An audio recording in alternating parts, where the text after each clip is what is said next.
Hey everybody, it's That's Good Stuff. It's that time of the month when we turn into That's Game Stuff. We're like a werewolf. I was gonna make a different joke, but I probably shouldn't. Nah, Uh, mine went first. Yeah, same. we're gonna talk about some games, especially some highly anticipated games that came out recently. But before that, we got a little bit of news. And because Jeff Keighley is never done torturing us, it was time for the Video Game Award nominations of the year for 2023. We have Alan Wake, number 2. We have Baldur's Gate, number 3. Marvel's Spider-Man, number 2. Resident Evil, number 4.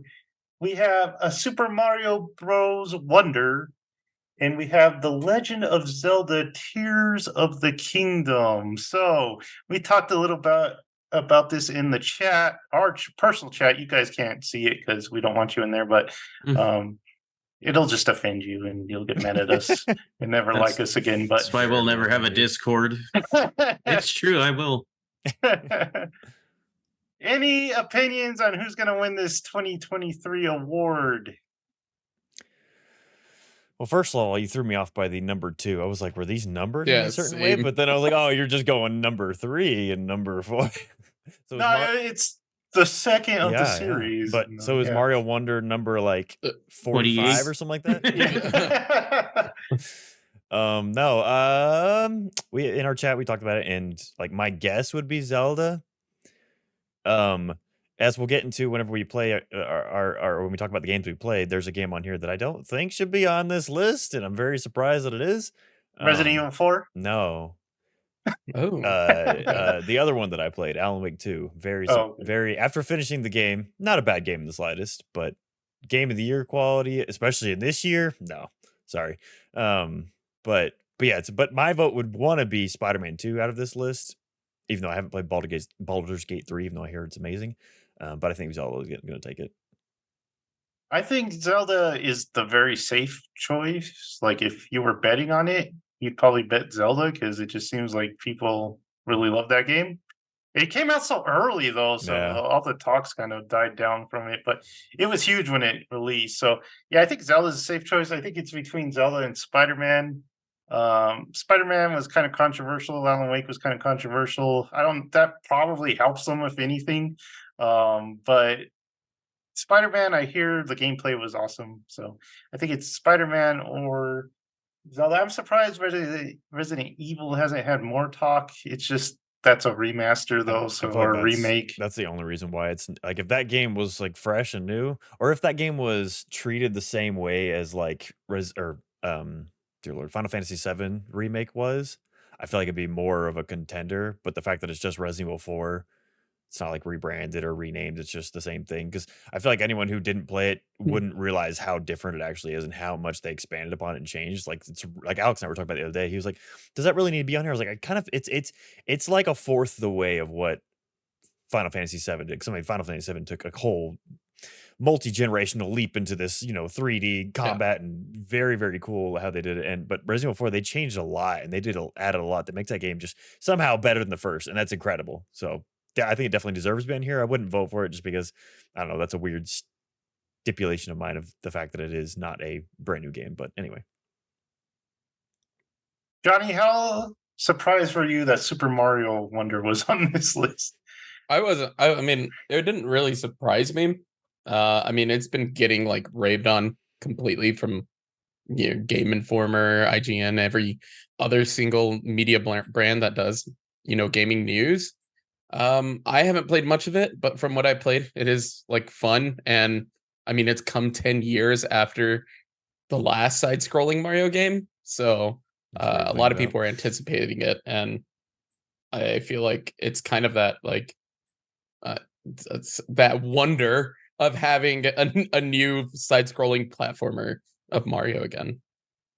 But I mean, I honestly, I'm gonna be different and probably say I think Baldur's Gate 3 might get it this year. That wouldn't surprise me, but I just have no touchstone for the only person I know that's playing that apart from like Carlos. But Carlos has talked to at his work's ear off instead of me, so I don't know anything about it. So Jared could probably talk about how much Carlos loves it, but the only other person that I know that's playing it is Ben. And Ben's, I don't think he's gotten very far in it, so I don't know a lot about it. Ben has a baby, so True. Yeah, He's a that's true. papa. I forgot to mention Johnny is with us this time. That's true. Hello. If you've watched any of our bonus stuff or anything, you probably heard us mention Johnny. He's like our official 5th guest every week, so he is here in the flesh. And we're excited to have him talk to us. So thank you for finally showing up, Johnny. Thank you for having me. Jared, what is your opinion on the Game Awards? It does Carlos hype up Boulder Gate for you? So first off, I've been having debates every day this week Oh, with I'm Carlos. sure. My choice, like, I think the safest choice would be Spider-Man, just for the huge appeal that Spider-Man is, being like the most popular superhero character, and just like having that kind of Marvel adjacent fame, I guess. I mean, every Right now it's kid kind of knows who. defaming, but Well, how yeah. bad Marvel is, but Every kid loves Spider-Man. So that would be mine. Carlos will be very upset. He wants it to be Baldur's Gate. He says that it's revolutionized some things. I don't see revolutionizing anything, but I do see like it having a good story and it being just like a huge game. Just the length and how big the world is. So I can see that one, like, I would say that one kind of deserves it a little more just because how much they gave you and how big it is. And it is, I guess, different from the past installments, as Spider-Man is just kind of like a continuation of the last game from, when was that? 20 something? 2020? Was that 2020 was Miles Morales? 18? No, that had to be like 2019, maybe. I don't know. I'll look it up. Yeah. Either way, it didn't seem like they changed much mechanically in that game. I don't know. I haven't played it, but I would say the safest answer would be Spider-Man. All right. 2018, September 7th. 20. And then Mario Wonder just pisses me off, so I don't. That surprised me because you're the Why? Mario guy. He hates that elephant. Does hate that elephant. Have you been playing it? No. Oh, I- it just like, that when just it- pisses you off. When it was announced at the direct, it was just like I really wanted a new game, and they were just giving me so much announcements, like that remake of Mario RPG, and then there was a few others that kind of were very underwhelming. And then they're like, "Ooh, a new Mario game," which I was like, "Oh, sweet." But it just looks like another new Super Mario, but the art's a little different. It looks like kind of like a kid's game. I know they're kids game, but this one looks like Barney's Adventure look like on it, like the Genesis. That's what I keep And- wondering about it because I just saw on Instagram Nintendo put a video. It was like, how many tries did this level take you? And it's just like the Elephant Mario and he's running and the platforms are appearing slowly at like a consistent pace, but like the more you have to traverse, the slower you get behind. And I was like, that's my question with this game. Is it worth it for someone who's played Mario since the beginning to play it? Like, is it difficult? Is it going to be enjoyable in that challenging sense? That's my only, because that's the thing with like Odyssey. I enjoyed Odyssey a lot, but like that game was so freaking easy. That's Very what I easy. want out of like Yeah. a new Mario game or something, or a new Zelda. Yeah. game. I say I that. think that's But it was- what they came out with Super Mario Maker for. Is Yeah. for the diehard fans. who- Let them make it. Yeah. But But it'd be like definitely challenging, but it's something that isn't going to be like just not even. But it's like Johnny was saying, people are raving about it, and I don't. Yeah. It's surprising to me because it just looks like another new Super Mario World. So I mean, I don't know. From what I played, I've only played maybe 4 levels, and I played it with my girlfriend who is brand new to playing video games. But she like it's funny when we're both playing it together because I'm used to playing Mario from the original NES. You start hearing the timer when it starts getting faster and faster and faster. So I mean, and like what I pointed to her was like the main theme for Mario is called athletic theme, at least on Super Mario World, right? Means you're supposed to go fast. He's known as Jumpman. She does not want to go fast in this one, and there's no timer, so it is a Oh, lot weird. more like family friendly, I guess, in that sense. So I honestly feel like the difficulty is kind of scaled down, but that's only coming from the first few levels. So the big snub, I guess you could say, was Starfield. That's the only talk I've heard about. Even Diablo Where's 4, Starfield? I'm like, I'm surprised Really? that Yeah, that's didn't make true. it. People loved that game, but For like a week though, the talk dropped off like immediately. with that Yeah. game. Haven't heard too much about it. Speaking of Nintendo, so they have officially announced that they are in development of a Zelda movie. So that, I guess, surprises no one, but we're excited to see it. It's live action, I believe. That's the worrisome part. Yeah. After the success of the animated Mario movie, why turn to live action? Didn't It work out is well last time. cool that they are going to try it, though. Yeah. And like we've talked about Marvel to death, we need a new franchise, and it looks like Nintendo will at least be faithful to the source material. So The live action part is worrisome, but I feel like the more worrisome part is it's directed by Daniel Espinosa, who did Morbius. Oh, I didn't see that movie for. You're just tempting me more, Johnny. Tempting me more. Zelda's played by Jared Leto, and Matt Smith is Ganondorf. It's Moblin time. Other news: we're gonna get a look at GTA 6 in December, so real soon. I love all the pictures of everyone. This is when GTA 5 came out, and now this is me whenever GTA 6 gets announced. It's like drastically different time frames of how long this game has been going around. They're like happy and they're like now depressed. When did 5 come out? I think 2009. It's been a long time, man. It's been a long time. People are nervous. PS3, right? Like that was on the gen before consoles, which is ridiculous. That's a very long time ago. Initial release 2013. So I mean, it had a little legs with the online stuff because people play the online stuff a lot. Put that up. So we'll see. I know a lot of people are nervous because they're like, can you do a GTA in kind of this climate? But do you feel like that's enough time for a video game scale, or do you feel like GTA 6 should have came a lot sooner? I mean, this is Rockstar. They're a unique being for sure. Like the fact that it's still GTA 5 is still in like the top charting numbers every single month after for however many years you just said, 10 years. Like that's insane. And so for them, it's just like they just do whatever they want and whenever they're ready. I mean, I say whenever they're ready. They've had a lot of delays and issues with many of their games, but I feel like they just kind of just move at their own pace. Whenever they feel like putting something out, it's like, all right, we can do it because we have the money to do whatever we want. So, yep. Well, speaking of charts, I think I finally found a site that will show us the game charts from a month because you know me, I always find these ones that are like months old. But here is one from October.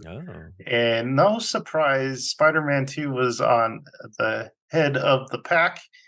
And then Super Mario did really well. I guess Nintendo first parties always do pretty well. Assassin's Creed at number 3. I haven't even heard much about that game. I'm surprised that beat out Madden and like stuff. That's very surprising. Madden, EA, Mortal Kombat, bunch of EA games, UFC, NHL. Sonic Superstars is up there at 9. Hogwarts still strong. I think that's probably the best selling of the year, right? It's gotta be up there for sure. Call of Duty, Metal Gear's in there. The Master Collection. You get that one, Johnny? I don't think so. No. NBA Starfield was number 1 last month, so it's dropped all the way down to 14. So that's interesting. Elden Ring's up there. And then Star Wars still in there. Minecraft, of course, has got to be somewhere on that list. So interesting look at the charts. And anything else coming out in December? Are we kind of done? The only thing I know of is the Avatar game from Ubisoft. That's the only big game left that I know of that I don't really have an interest in. But like I've seen more Yeah. gameplay stuff of it. I'm like, oh, that looks just so copy and paste Ubisoft gameplay. Like I can literally watching it, I can see how it's gonna feel to play, and I'm like, no, it's like I want that to feel fresh and unique, and it just doesn't. I mean, maybe it will. Who knows? But from looking at it, I'm like, that just looks very Ubisoft, unfortunately. All right. So we got the news out of the way. Why don't we talk about what we've played in the past month? And that was dominated. The talk was Spider-Man 2. So that's kind of why we have Johnny on here too. So Michael doesn't have to carry the whole weight of the conversation, but I'll let you guys talk about Spider-Man 2, what you thought of the game, and you can just go from there. All right, you want to kick it off, Johnny? Sure. It was good. Go ahead, Michael. That's it. No, just kidding. This definitely deserves a spot in game of the year, especially like what we were talking about earlier. In terms of being a sequel, and I guess this is kind of like the third installment of it, though Miles Morales was kind of like an expansion DLC, but this being a sequel actually feels like what a sequel should be. They give you so much more to what you've experienced before. So like the original was 2018 Spider-Man. You have this massive open world aspect of Manhattan. And on this one, you have that, and then you include Brooklyn, Williamsburg, and other aspects of West Manhattan or East Manhattan or east of Manhattan Island. So you brought in the aspect, but one of the like best parts about this game and its improvement on the original was the traversal. The traversal on this was like incredible. So everyone knocks off, the entire old like Spider-Man comic books for having the wings, but I don't think they're gonna knock it anymore because now that they implemented this in this game, it's like one of the coolest things that has. I'll still knock it. Whoa. Whoa! I hate the wings. The wings are worth it, Jared. They're so good. But yeah, when it comes to gameplay, it's an improvement. Map is an improvement. Visuals improvement. Traversal improved. We've got the story, which isn't just the 2018 Spider-Man. It does include a lot from the Miles Morales expansion of it. So since you could switch between Peter Parker and Miles Morales, you get both of those like stories combined into one, and it feels at home. Really, it just you feel like you've got like just like a giant comic book full of like everything you've loved before. So That's the biggest draw to me, even though I don't have the PS5, is the story. And I got a little bit from Carlos and some guys from work because I was like, how do they handle Venom in this? And I won't give spoilers or anything, but I was very interested from what they had to say. It seems like a different take on it and something I haven't seen before. And that's true. Yeah, like honestly, like I like Venom, but I didn't really. That wasn't like my first. When they teased him at the initial E3 of this, I was like, oh, that's cool. We're getting Venom. But I guess the story on how they took their own take of this, like actually moves you into feeling like, okay, this is a very just initially cool story of how to bring this character up from the usual. I mean, what we're used to of like Eddie Brock turning into Venom and stuff. But Topher Grace, you mean? Oh yeah. But yeah, those are my initial thoughts on it. You want to take it over, Michael? Oh boy, man. Yeah, it was an interesting one because like a lot of the games this year surprised me in the sense of the ones that I wasn't looking forward to most. Like I was definitely looking forward to Spider-Man, but I was like, I'm sure it's just gonna be more Spider-Man. And like we talked about a long time ago, it's the same thing with Star Wars Jedi Survivor. I was like, oh, yeah, this should be probably more of it, and I'm sure I'll play it. But it ended up being easily one of my favorite games of the year. So going into this, it was weird playing throughout this year, and like even Jedi Survivor, had its issues and everything. You had issues. I mean, we just got off Starfield, was the big one I got up before I started playing Spider-Man. And it's like you're kind of living with the jank of that and the kind of inconsistencies and the kind of free roam, but also straightforward storyline thing, kind of confused ideas of a video game. And then you get into Spider-Man 2, and like the first thing I thought was, this is just a vision realized. It is so absolutely polished. Like I said when I was talking about Pandora a minute ago, and you just look at that gameplay, I'm like, oh, that just looks like it's a video game pasted on with plaster of Avatar. That's kind of what that game looks like to me. But this, like, you get into this, and Insomniac does such an incredible job making everything like top tier. Like the gameplay is top tier, the voice acting is top tier, the visuals are top tier. Everything is so focused and so concentrated. Like they don't try.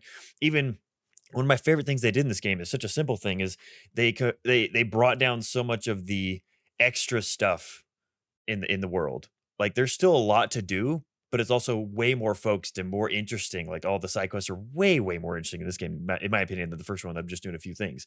Um, but yeah, like Johnny said, incorporating the two Spider-Men, I don't think you could have done it better than how they did in this game. Like, like Johnny said, you switch between it, but it's also like an instant thing. Like you have Spider-Man and Miles, you instantly switch between the two of them, and like you just swipe to the left on your D-pad and hold square, boom, you're in the other one. And the kind of tones, which is so surprising of how they mesh it, because you have the I don't even know, like hip hoppy kind of New York aspect of Miles, and then kind of more of the just genuine, Peter Parker Spider-Man of just kind of this nice guy being the friendly neighborhood Spider-Man is what I would consider him being. And so how they mix the two is so well done, and how, like you guys brought up before, Venom being in it. And like I said, I don't want to spoil anything because I'm sure both of you eventually want to play this.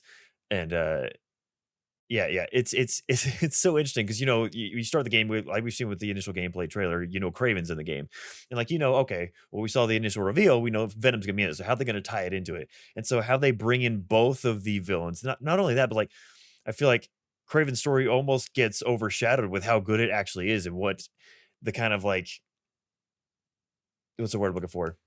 I always have to find a word at some point in this. What Craven's looking for, there's a word for it. I can't think of what it is. But like how they deal with that, and his gosh, that word is on the tip of my tongue. Dang it.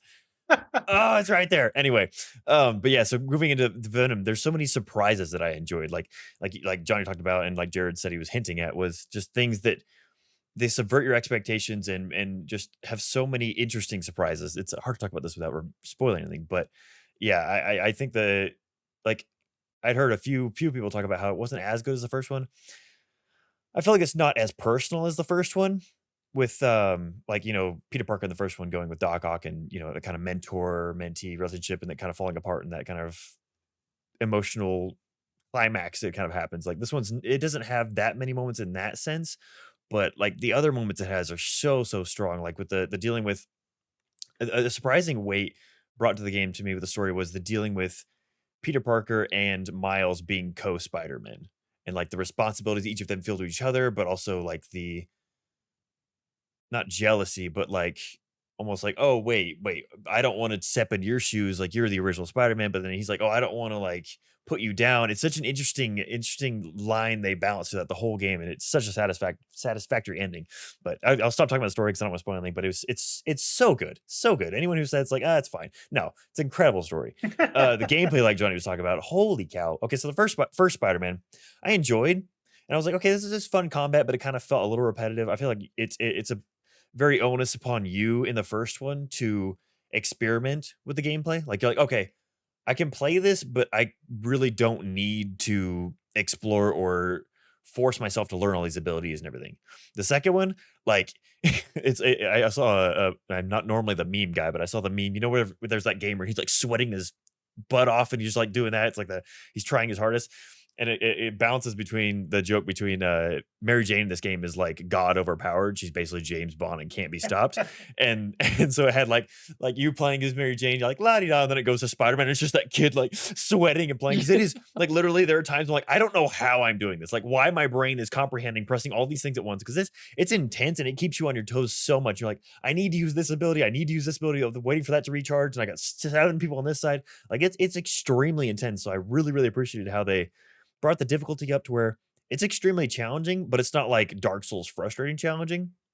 It's like it's the perfect amount where you need to use everything. You need to utilize all your abilities to actually play the game, and which just enhances the combat experience. Because like the first one, I would get bored of doing combat, and I'd be like, I just want to go swing around and do more of the story, or whatever. This one, I was like, yes, combat, yes, I'm down. Let me fight, and it just kept you on your toes and kept it fresh and unique every time, which I thought was so well done and impressive to do in this type of game. And so yeah, balancing between they had an interesting. The skill tree is you have Miles' skill tree, you have Peter's skill tree, and then you had their main combined skill tree. So it's all them, which I recommend doing that one first and then going to the other ones because there's a lot of stuff I was like, oh shoot, I wish I had that hours ago. But yeah, gameplay is incredible. Like Johnny said with the traversal, the wings, man, holy cow, what a game changer that is. And the fact that it is on the PS5 and how fast, like Alex, was it Alex or you that came up to me and was like, does Manhattan feel smaller? That was me. That was you, yeah. And I was like, I think it's just you get around this so much faster. I mean, you can like that was one of the big complaints Alex and I had with the first one was I didn't feel the momentum of swinging with Spider-Man, and that's one of the most satisfying things. Like you think Spider-Man 2 on PS1, 2, whatever the heck it was, like you felt that momentum and that energy going through it, and I never felt it in the first one. This one, I 100% feel it. You very much feel. I think it just allows Spider-Man to be able to traverse that fast, and you just feel like, oh, I'm like panicking almost because I got to swing around this ledge, otherwise I'm going to smack into this building, and that's anything's going to happen to you. But you just want to have that flow and that I don't know. It's very satisfying. So really, just everything except one point. I have one negative about this game. What's this? It's a very dumb negative, but they have this mechanic that they use a couple times in the story and then once in a mini game challenge thing, and it's bicycle riding. So you're on a bicycle and it has some of the worst controls I've ever used that's true, in my yeah. entire it's a time trial thing and you have to go collect all these things. And I got stuck behind a rock. It doesn't really let you reverse. You can only really go forward. And so I'm like trying to turn, but I'm just hitting the rock and stuck between a rock and a tree. I'm just kind of bouncing. And then I had to just start back to the other point. But apart from It's that, like San Andreas It's level pretty of bad. controls on a bike. I was like, why? I mean, you encounter it maybe 2-3 times. 2 times are story Yeah. encompassed, and they're not even like time trials or anything. So you just casually go along. But that like the only the only time I got frustrated with it was the time trial side quest thing, and I was like, what are we doing here? Why are we just get off the bike and walk? We would be 10 times faster. Anyway, yeah. Gameplay incredible, story incredible, characters incredible, voice acting is so good. Yeah, love the game. Super surprised. And like Jared brought up earlier that he would think of this as being kind of a more in the lead of game of the year, which is I agree with in the sense of like that makes sense, but it's also like Insomniacs, I don't feel like ever had really a game of the year game. Like I don't think they've ever won, to my recollection. Not I'm even like, the last I Spider-Man? don't think so. I don't think they I'd did. have to look it up, but because I think wasn't that was God of War, yeah, because that was God of War year 2018. Mhm. And so I'm like, I would love for Insomniac to win it because this game is just polished, it is quality, it is just consistent throughout the entire thing, consistently highs through the whole freaking game, and it was absolute joy to play. Loved it, so good. Yeah, It's going to be interesting because we usually do a year-end game of the year, so it'll be interesting what we think. Especially me because I played like a couple the last couple of True. weeks that I'm like, dang. Yeah. So speaking of wall crawling, me and Jared kind of did that on a different game for Game Pass. It's called Jusant. And this is it's a kind of a fantasy mountain climbing game, kind of sci-fi-ish. But yeah, I really liked it. If I was going to give it a score, I'd give it like an 8.4. Personally, I just love like mountain climbing stories. I love watching like Jared knows I'll watch like Vertical Limit and have fun with it. And they're like, why do you like that? But Cliffhanger. Yeah, cliffhanger. I like reading about mountain climbing too. It's just really interesting to me. It's something I'll never do because I just don't like the idea of hanging off a wall somewhere. But this game was really good, scratching that itch because I really would. I think this is a game like Alex would like because it's all about the movement. It's all about the controls. It's kind of like the left is your arm and the right, and you got to use those. And it's almost like a puzzle game too because you got to like figure out which path you're going to go up the cliff. And it was really good. The only negatives I have about it is the fantasy aspects of it, like there's these ants that carry rocks, and so you have to like they're going across the wall, so you have to like climb on them, and it's just kind of silly. I didn't like the sillier parts of it, but I would really like to see a sequel to this game with like multiple maps, like different mountains, and I would really like to see them expand on this. So yeah, Jared, what did you think of it? So real fast before you continue, Oh, go ahead. I did have a question about that game because I remember when that got announced, and I was like, "Is that so?" You talking about you saying like the triggers are your two different arms, and that's how the gameplay is. You kind of like. So are you reaching with do you press the trigger and then reach with the stick out, or is it how does that work? Yeah. So So yeah, you have to like if you're holding the left one, that means your left is on this rock. Okay. But if you let go of your right one, if you're not touching the right trigger, that means this hand is free. So with the stick, you can kind of Okay. pick where your next hold is, and then you hold it, and then you can let go of left, and then so it's a cool dynamic. I really like that. Yeah, I feel like they kind of did that in Astro's Playroom. Yeah, They definitely. were showing the DualSense controls. I've never seen that before, but that was actually really fun to do. Yeah, that was my worry Right. about this because I was like, because that's one of my least favorite part about games like Uncharted and stuff, or like I said Transformers, Tomb Raider, is just like the lined path, or even talk about Star Wars Yeah. Survivor, is like the lined true. path of climbing where you like just pushing in a direction. And I'm like, is that all that game Yeah. is? Just pushing in directions? But you saying the thing that makes it way more interesting. I like that. I also like in Cybertron when I would climb. Hovering. Roll out. I like this game a lot. I'm a little less hyped on it than Joseph. I don't really have like a passion for rock climbing, I guess, but I did enjoy it. I didn't. There's a bunch of notes scattered around to give you more context for what's happened to this world. I didn't read any of those. I started this game really late one night, and my eyes were just not having it. So I was like, I'll read these all at the end. I didn't end up reading any of it. You don't really need it unless you want like more. But Of the world, yeah. yeah, I have more negatives than Joseph. I did like the climbing, but I would get stuck in crevasses like crazy, and the guy would not like you would have to like start at a checkpoint for I had to because he would just get stuck and he didn't want to like grab anything, he didn't want to move, so I was like so I had to do that a couple times, which is it was annoying. It wasn't his fault, I guess it was more my fault, but it did annoy me. I did like the story itself. I didn't mind those ants. They were very unruly though, so they would just go their own way, and I'd be like, "No!" Let's see, can you just Oh, hold on to the ant, let it carry you all the way to the top? No, because eventually No. you get too heavy for it. Yeah. It starts going down. It gets tired. Is it that blue thing?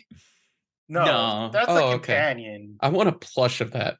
I know, Adorable. so cute. My biggest gripe is, and I didn't check, but can you change the difficulties, Joseph? Oh, I didn't check either. I don't know. Okay. I felt like they give you 4 total anchors. I guess is that what those are called? Yeah, I Um, forgot that's another cool mechanic is the anchors. So you can like you stick them in the wall so that your rope you can now like swing this way Mm. instead of just up and down. So you got to kind of like decide how you're going to use them to get to a certain spot. So I really like that aspect too, and I thought they could have got deeper with that one too. I thought it was really cool, but I never needed a second anchor. Really, That was my issue. Like, you can get more like slack if you put another anchor, and then you could like dangle. But I never needed that. I always felt like I could just get to where I needed to with one. I wish like if they did make a sequel, where it'd be even more puzzle like, where like you're depending on each anchor like heavily, but I never felt like I needed those other anchors unless the game was demanding for like a, you know how you run on the wall. Yeah. Other than that, I never felt a need or like was scared to like be like, do I need this anchor? Should I put it here? I know, because sometimes you can run out. I don't know if you ever did, but like you run out of slack and you can't get to where you need to go. So you got to like backtrack and take out the anchors and go back. I know there's a dirty word, but this almost seems like a perfect kind of game for like a live service or like a battle royale type game. Like if they Like a had race. even like yeah, like a race or even That'd be like kinda cool. Trackmania has new like their tracks are only 30 seconds long and they make new tracks like every week or something like that, or they'll release like a month worth of tracks. You play new tracks. They have the track of the day. Like to have That's like the climbing path of the day would be super kind of cool. Yeah, just try that and would beat be the times of awesome. people. And like That'd be Jared really said, just have cool. like the different levels of difficulty.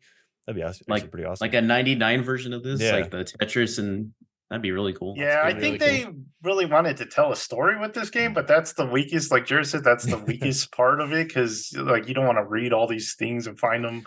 The story's pretty simple though, so it's not like I don't know. You guys are like- selling me on this though, because this sounds like It sounds like really a fun blast. gameplay. It's a super fun, like Yeah, it's not long at all. I mean, you could beat it in no, one I night. beat it in a day. It's cute little partners. There's ants. There's anchors. Even though I thought this was about climbing, Yeah, Although but just the it's fun. climbing feels so good. It's just like I wish there was like Jared said a higher difficulty where it's more of a puzzle where you got to figure out where to go. But just It like does feel hanging on the like- wall feels great. It does feel like you in the mountain. Yeah. did you play as Jared Leto? I should have. Did you like his little glasses, like the sun, the ones that don't like? Oh yeah, in the beginning, Mm. I was gonna it's say, kind did of you like recreate that Seinfeld episode when George is like giving him the Yeah. sandwich? You want $2 peanut butter? Did you ever take a big fall and just fall off? the Yeah. thing? Yeah. So, yeah, I definitely recommend that for people who want kind of a slower paced game. I guess if you're not into like action games or something, but yeah, I definitely recommend it. So I played a bunch of smaller games. So I know Michael played Alan Wake, so that's a longer game. So you want to go discuss Alan Wake for us, Michael? I can do that. I played 2 other games. I'll just throw Ghost Runner in here really fast. Ghost Runner 2. I'm only like 3 missions into it because I'm kind of just playing it. I'll play like a mission at a time, and they're like lengthy missions, and I doubt that game's very long. The first one was only I don't know, I can't remember, like 6 hours or something like that. The difference in this one is you have like a hub world and like actual characters that you're expanding the story and like a crafting station and this kind of like main area, but then it goes back to the mission structure, which I like. So yeah, very enjoying that. We'll go back to it and just kind of finish it probably before the end of the year. Alan Wake 2. Man, what a roller coaster. Super excited for this game. I kept hearing so many things about, oh, this is like survival horror redefined. This is the next step in it, and there are so many cool ideas. Like the story in this game is so freaking cool, which is expected. The first one that's like the draw is the story. The characters are cool. You're the same as Spider-Man. You're not bouncing anytime you want, but you go between Saga and Alan Wake in these 2 different areas. But man, I have rarely been as frustrated as I have been with any game as Alan Wake 2. Like the gameplay is just scratch your eyes out with annoyance. It loves to waste your freaking time, and I hate that. That's my least. I mean, I'm sure there are people that are like enjoying the fact that it kind of puts you in an area. There's no way markers, which is okay with me. I'm fine with no way markers, but there are definitely scenarios where they don't. Like there's definitely a skill in video game making where you have to guide the character where you want them to go. Like even if it's just placing them in a certain way or placing a certain item that draws their attention, even a light, like a light in a hallway. Oh, I know that light's there. I'm going to go that way. That seems like the proper way to go. Or hey, there's more to explore here that might not be the main path, so I can save that for a minute. This game is just all over the place. It has a map, but it just takes this much too long to open. So it starts off and you're at Cauldron Lake at the bottom, and I was like, okay, this is like super interesting. The game is absolutely beautiful. Like there's rarely a more visually stunning game than this, in my opinion. And so like the world just eats you up and you're like enveloped in it, but it also that doesn't render your ability to navigate it very well because you're like, all this looks really, really good and the same, and I don't see the path where I need to go. Which is fine. Like I said, like they have the map, but the map just takes a little too long. These are nitpicks here, but the map, like you press it and just kind of like after you press it, like then it opens up and you see it, then you close it out. So it's like that kind of annoyance, like after you do that for the 500th time because you kind of lost the path of where you're going. There's no compass, no way markers you can make, no like even just a mini map would have been or a compass or something that would have guided you a little bit, which I understand why you don't want a lot of HUD cluttering a survival horror game. I understand that. But I feel like it just needed something that aided a little bit more to where I wasn't bouncing in and out of menus so much because this game has a lot of menu issues. It has this main mechanic where in Saga's world she has because she's a detective going to investigate crimes going on at I almost said Twin Peaks, Bright Falls, whatever the heck the city's called. And so you have her mind palace, which she calls her mind place. It's very creative and different, but she does reference that it's a mind palace. But and so in her mind palace, she has like the board that she goes on of the people she's investigating, and it has the clues at the bottom, and you have to basically pinpoint the clues to each of the things you're investigating. And that kind of at points where you're stuck in the story, you're like, hey, what do I do? I need to learn about this. You can do it without learning about it, but it just makes it easier. But it's also like the point of I just got to the point where I'm just like I pick something, I just click everything. Like it's gonna go somewhere in here. Like it just became a tedious kind of side thing that I wish I could just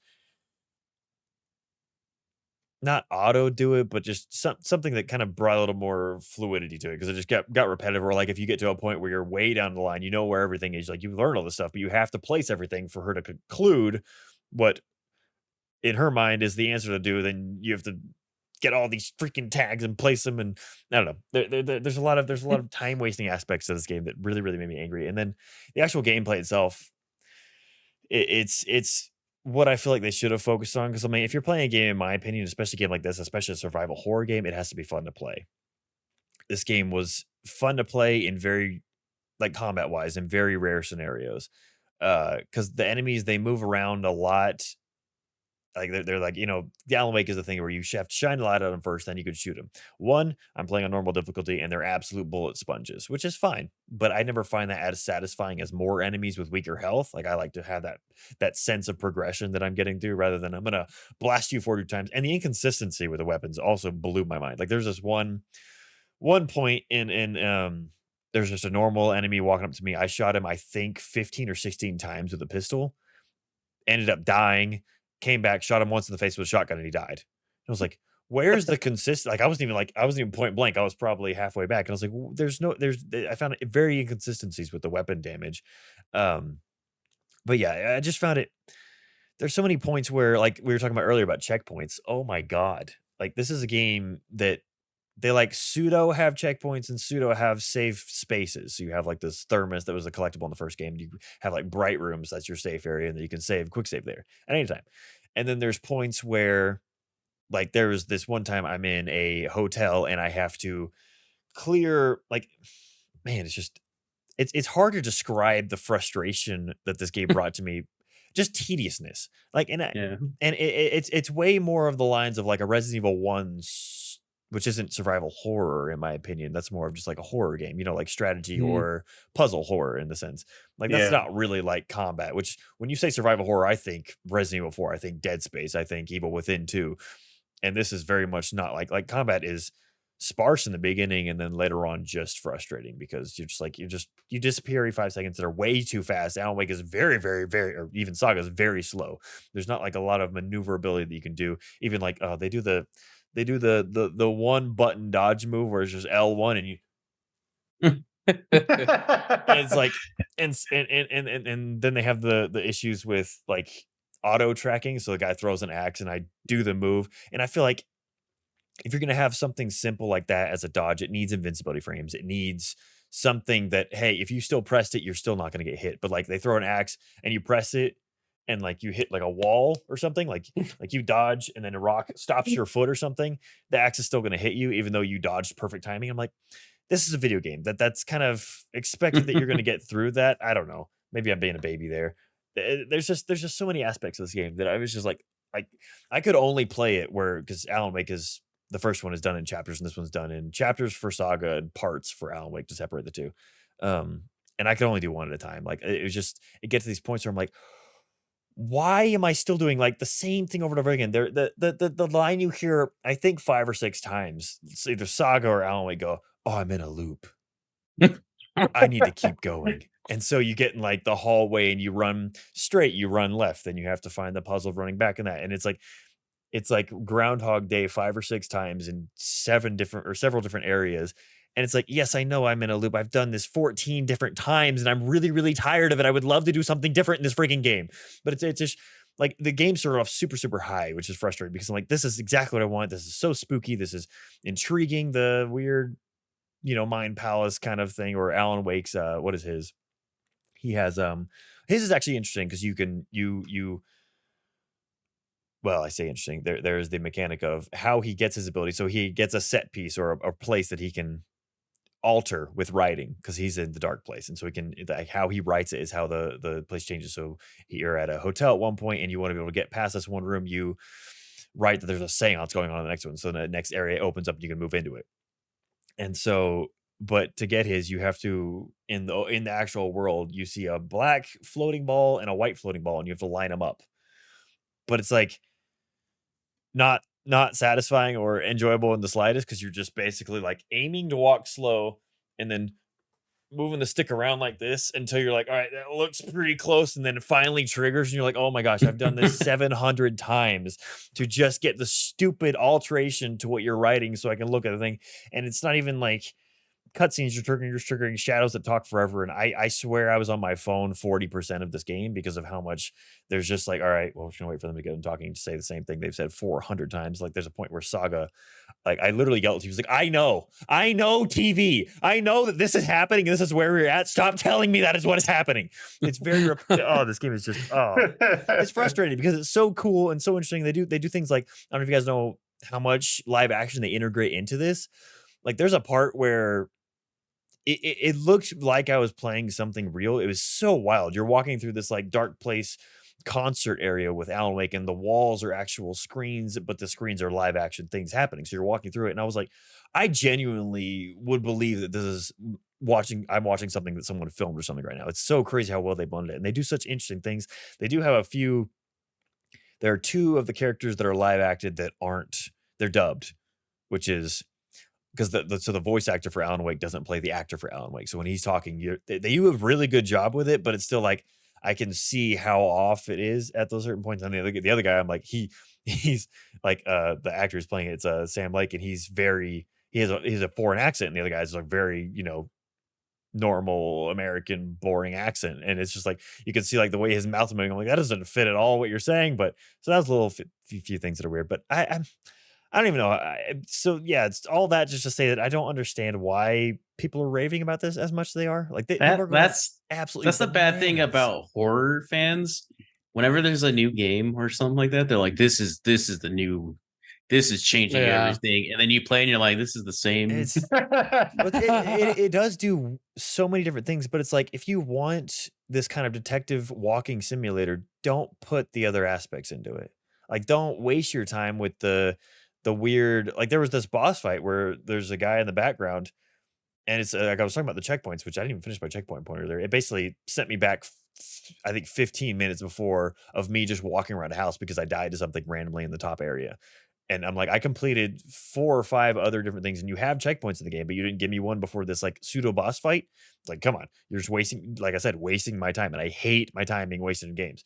And so yeah, there's this boss fight where this guy's on, there's 2 of them, you're fighting 2 guys at once, one comes out of a well, the other one kind of teleports onto cliffs that are kind of hard to tell, but he's shooting you from above. And I didn't really realize what was going on, and you're also stuck with the mechanic of whenever he cocks his bullet, he's gonna shoot, so you have to like do the weird dodge thing. Half the time I'm getting hit anyway. So I kill one of them. No, I think I kill both of them, and then I kill both of them in that phase of the boss fight, and then it gives me a checkpoint mid boss fight. I have no ammo, I have no health. I'm literally like it took me 6 or 7 tries of me walking up and elbowing them, which isn't the most accurate way to hit them because they're teleporting everywhere because the enemy design. And I'm like, there's just so many little frustrations in this game that I'm like, it's the exact it's the opposite contrast to it's the contrast to Spider-Man 2. That's what I'm trying to say there with too many words. Like Spider-Man 2 is so intentional, so polished, so focused on what they're doing. Like they're like, this is what we're doing and we're going to do it right. Alan Wake's like, oh, let's try this. Let's throw this in there. Let's throw this detective thing in there that you can kind of play around with, but not really because they're kind of straightforward. Let's throw the live action stuff, which is cool, but kind of gets overdone a bit much, and it just repeats things they're saying in the video game already. So I already know what's happening in the live action scene, so I'm on my phone, and then it's just like it's like focus on a couple things. Don't try all these things at once. Make something polished and right. And I don't think the only things that are polished in this are the visuals in this game. Like the gameplay is not polished. The fights are not polished. The puzzles aren't polished. Like I said, trying to line up the dots. I don't know. It's a game of it's a game of two-sided coin. There's some really great points, really frustrating points. So and it's unfortunately the things that frustrate me the most about games. That's why I feel so down on it. But I really do think it is an actually good game, but not game of the year material. And I'm done talking. I've talked for ages. Well, but when it was being announced, I was like, oh, maybe it'd be kind of cool. And then So Joseph excited. sent me an article about like it being a walking simulator, and I was like, no. yeah, Oh no. and I'm like, that's what then make that if that's what you want, because it is a stunning video game. It's incredible, but yeah, I don't know. But yeah, that's all I played. Okay, cool. Johnny, what did you play any other games that you want to talk about? In this past month, I was gonna say Yep. in the past. Yeah, I know. How do you feel I've only played about Cooking Spider-Man. Mama? Anything recently you want to talk about? Let's see. So I finally beat Symphony of the Night, Castlevania, Nice. for PlayStation 1. Probably in my like top 5 favorite video games ever. Like it is amazing. That game is a masterpiece. So if you've never played Symphony of the Night, go out there and play it because it's beautifully like made. The pixel art is amazing. The music is incredible. The game design is really fun. I don't really like Metroidvanias. I don't like going. I'm like I'm gonna play a game. I don't want to be going back and forth for some reason. But this one was actually really fun because it actually did a different turn on different monsters being in certain areas. So, and those monsters were actually fun to beat. So I played that. Another game that I've actually been playing recently is which I'm sure you've brought up before, Michael. After we played Mortal Kombat 1, I went back to Mortal Kombat 11 because I had never played that one before. So that one is actually really good. But I've only played the first few chapters of it. So playing that, still in a fighting game mood. So I've been playing that, Street Fighter 6. I just got Sea of Stars recently because I've been really wanting to play a JRPG style game. So I have that too. and Michael was with me on this, but we played golf with your friends. And oh man, that was fun. it's a very small like indie game, but it's very just like party based putt game that we all played together, and let's just say some friendships were ruined. Wow. That's true. We made Carlos play, and he like hated it. It's something that he just did not get into, and he just like Ari made him play our last round, and we did not hear a word the from silent him. treatment. Yeah. That's like real putt. So yeah, Jared- that's all that's been on my game list. Jared, what do you got for us? I played another climbing game. I played A Short Hike, which is on Game Pass. I've always wanted to where play you're- that. where you're a little bird. Super cozy game, kind of like unpacking. Another game that takes about one sit through to beat. But it was super cute. It was super short, and it was super cozy. So I definitely recommend that for like if you just want like a quiet, nice time. Definitely give that a try. And then I am in the middle of Sea of Stars. Nice. I heard great things about it. I'm enjoying it so far. First off, I like the sprite work in this. It's really good. I don't really care for like the art when like the characters talking, they have like the bar where there's like the text and then a picture of them.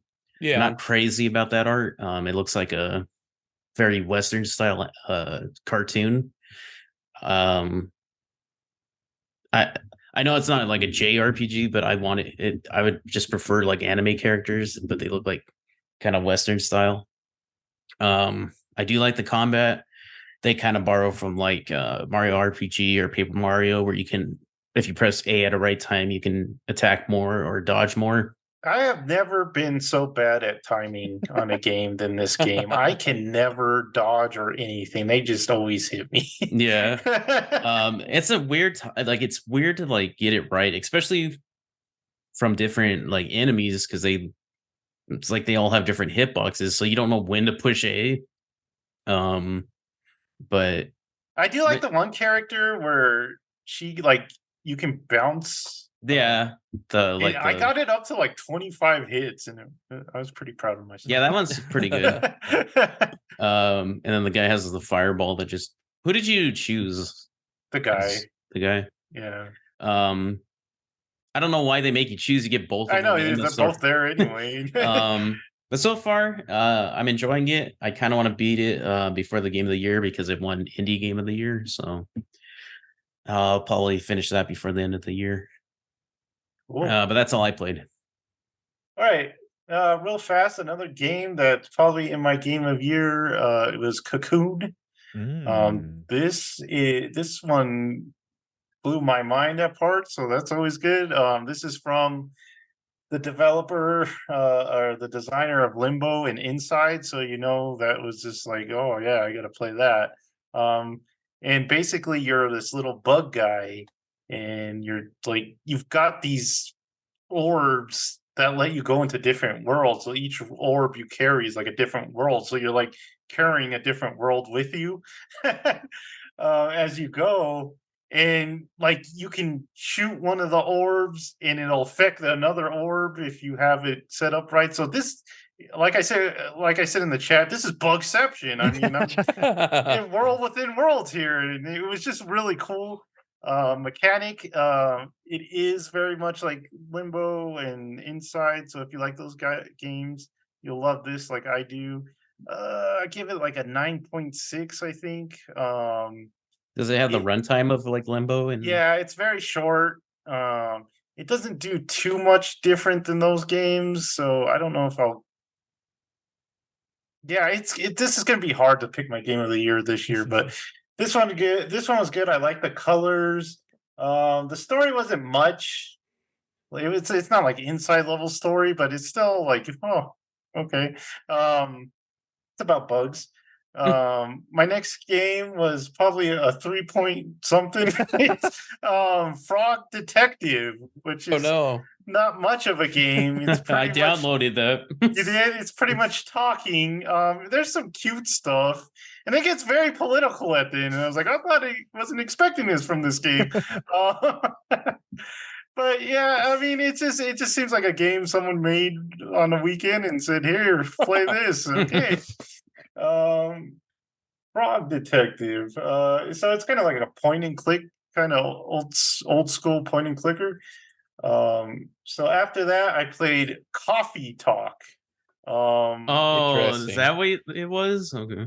Yeah, so I Jared knows because I've been like chatting nonstop about this to him. I'm like, I can't make this drink, and turns out I'm like the worst barista ever. They asked me for like pumpkin spice, and I don't have pumpkin spice, but they're like, hey, yeah, still make it for me. And I'm like, I don't know what I'm doing. Isn't there a Coffee Talk 2? There is a Coffee Talk 2, and I did play that. Oh, okay. So Coffee Talk 1 I liked better. The story was more like it kept me engaged. Coffee Talk 2, it was still the same gameplay, but the story wasn't as good. So I kind of found myself on auto because they have like an auto where it just keeps going. You don't have to press A; it just keeps going for you. I kind of got bored with the story, so I kind of just wanted to get to the coffee parts, and then it throws in just to make me feel worse because I have zero memory. I have zero working memory, so. Just to make me feel even worse than I already do, Coffee Talk 2 throws in this mechanic where people will leave like messages and like there's basically a lost and found in the coffee shop. So now I have to give people not only their coffee, but I have to give them these items because they forgot them or something. And I would always forget to put the item with the coffee, and the game would give me an achievement. Oh, you're stupid! You forgot to do that. So I was like, dang. So that did not make me feel very happy, but yeah, these games are all right. They're basically visual novel games. There's not much gameplay other than making coffee. They do have a mode where it's just making coffee, so I didn't try that, but people might like that.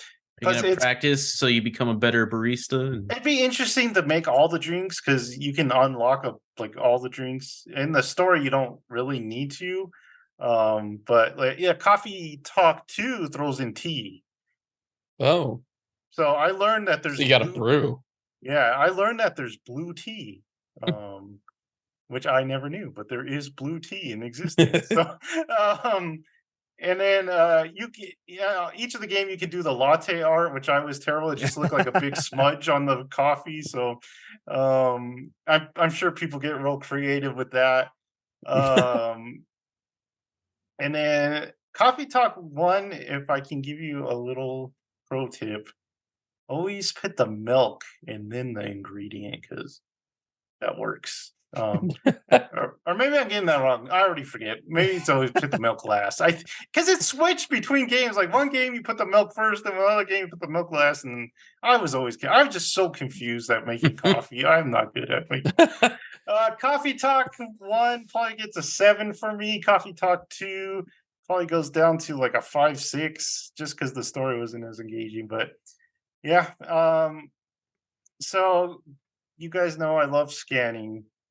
And I told you I had a relapse yesterday because I could not find something to play. I downloaded this game called Everspace 2, and it just hits me with a ton of cutscenes and reading, and I'm like, I can't play this. So I went back to Starfield. I started scanning, but then it crashed like 4 times, and I'm like, God does not want me to play this game anymore. Here's your sign.